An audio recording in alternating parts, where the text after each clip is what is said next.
Bro, y'all can finally stop roasting me about my ride height because we about to fix that today. Popping y'all more or less here, and today we are finally lowering the car.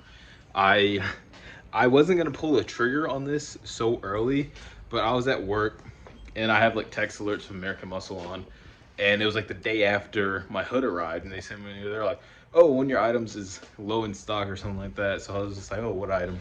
And it was the springs, and they're like, I literally just got paid. They're like $160, and I was like, I have to do it. So I pulled the trigger, bought the springs, about to go put them on. I've had them for like 4 days now. The headers also came in, so that's gonna be for when I get back from North Carolina. But today's conquest or fucking goal is to get those springs on and finally drop the car. So I measured the gap while I was at work. So the rear is sitting at a 3.5 inch gap. The front is only a 3. But the main thing is when you're looking at it from behind, it makes the car look like it's sitting really high. So I kind of just want to drop that so it's like a little bit more flush, because I mean my wheel doesn't even stick out that much. So I'll probably go bigger wheel eventually, but I just want the car to sit a little bit lower and kind of eliminate how high the wheel is actually sitting. All right, so I'm at the homie's house. We got the car jacked up. The rear is just dropping the sway bar and the shock retaining bolts, and then the whole rear suspension assembly should just drop out, and then we can put the new springs in. So I think that's pretty straightforward. So I'll show you guys what the drop's looking like right after that. Sure. All right, a little bit more. This side is good. Yes, sir. All right, bro, let me see the drop. Yo. Woo! This shit about to be clean. Yes, sir. I can already tell the fucking... Oh, dude.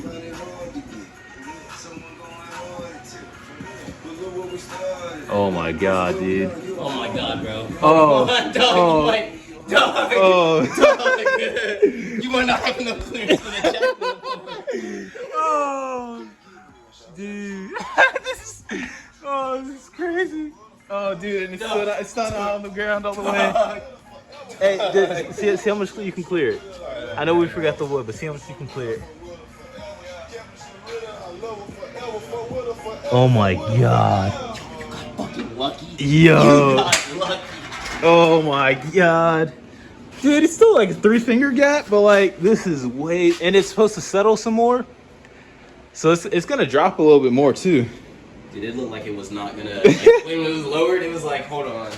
Dude. So it's actually supposed to get a little bit lower. Yeah, it's supposed to get a little bit lower than. Yeah, this is probably like oh, 2. Yeah, 2-finger. Right now it's 3, but before it was like 3.5. So that's fucking clean. All right, the lighting in here is awful, but we ran into the issue of the retaining bolts on the strut. So on both sides they're like super rusted on, so we're gonna need the stronger impact because we have like the impact driver but not an actual impact gun. So once we get that, the homie's coming through with the actual impact. I know you can't see anything in there, but once we get that moving, everything else is gonna be moving smoothly. It's been like 2 hours since we did the rears, which normally this shouldn't take that long. It could have been done like hours ago, but because we ran into this issue, we had to put everything on hold. But yeah, once we get the impact, we'll be straight. Damn, bro, it's dark as a bitch, bro. We started this install at 6:30. It's now 2 a.m. 8 hours. Dude, for 8 hours. When they say 4 hours, it should not have taken us this long. A few things did happen. The rears are super easy.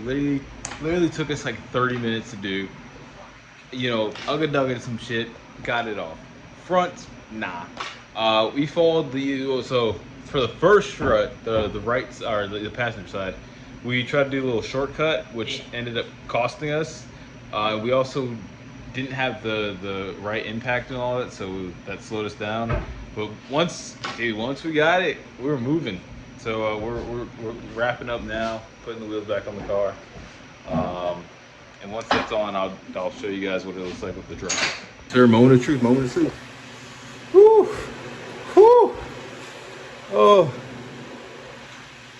Dude, Dude, once they settle some more.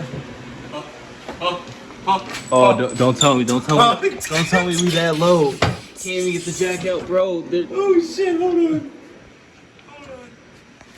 Oh no. All right, so it's the next day. Ran out of daylight, as you guys saw in the last clip. It was like 2:30 or 2 a.m., something like that. And it was super late, so you couldn't really see anything. I didn't have the really bright light with me that we had last time. So we just had our phone flashlights and it wasn't bright enough to show everything. But the lowering springs are on, everything is done. I've been driving on it. I've been taking longer routes just to go home and to work, just so I can feel corners a lot more and all that. So they're on, they're looking really good, and I'll show you guys what they're looking like. So if you guys remember in the past videos that the stock height was a lot higher than that, obviously. The wheel fitment wasn't as clean. I thought getting bigger wheels and tires would kind of fill it in a little bit, but that didn't really do too much. So now the front is like, this is like I wouldn't even call it 3 fingers, because I like my finger is like rubbing on the tire. So I call it like 2.5, maybe, like stick my like top of my thumb in there. Same with the rear. So it's an even, about 2, even finger, finger delete all around. The rear sits a lot better. I'm maybe gonna do a bigger tire, that way it can sit a little fatter and stick out a little bit more, but we'll see on that. Same with this side.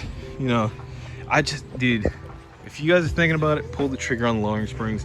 Absolutely recommend. I don't think there's like a break-in period for them, but I definitely wouldn't rip on them right away. I did a few miles just driving casually before I actually did a pull, and even the pull I did wasn't even that high. So I would definitely recommend doing some lowering springs. I'm gonna do a review on those lowering springs. I'll do some driving around some curvy roads and stuff. Either ask the homie for his GoPro, or just use my phone mount and just stick it to the car and just, you know, try to get some angles of me driving. But I definitely recommend some lowering springs. They are a must for S197 Mustangs. I thought about doing coilovers, but I was just like, well, not that I can't, I don't want to spend $1,000 right now on some suspension when I could spread that money out and get a couple mods here and there. Because the springs were $170 after tax. So I mean, I'm not arguing with that. So definitely recommend. If you do want a more aggressive drop than what I have, the H&R Super Sports, the Ibach BMR, and I think the D2 Racing Springs are the ones that are going to be much lower than this. I think Roush is a little bit higher. The Ford Performance is like the same thing as the Roush. So the SR Performance is a good happy medium between all those. So I definitely recommend all those. But thank y'all for tuning in. Lower your S197, and I'll see y'all later.